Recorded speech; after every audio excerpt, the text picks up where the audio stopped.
Good day everyone. I'm Jaylord Sabaybay. Today, I'll give my personal reflection about the 7 literary works during Spanish colonializations.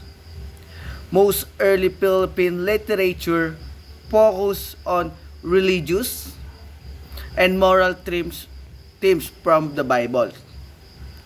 Notable work included dramas, plays, and results, and the novels of Jose Rizal, which criticized Spanish tyranny and awakened ideas of Philippine independence.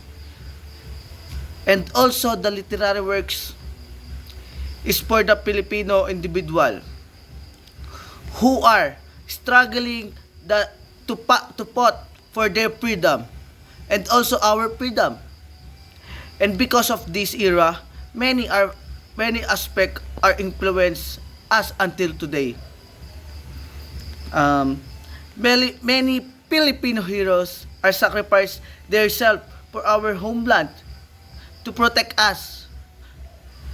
And also Jose Rizal emphasize the importance of education.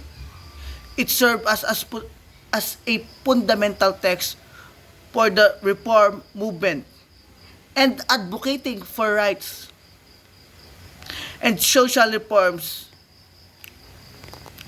and social reforms. And the last literary works give me critical thinking and awareness among Filipinos. All of this work provide about what happens during that time and give us insight to the social, political, and cultural evaluations of Philippines during Spanish colonializations. And that's all. Thank you.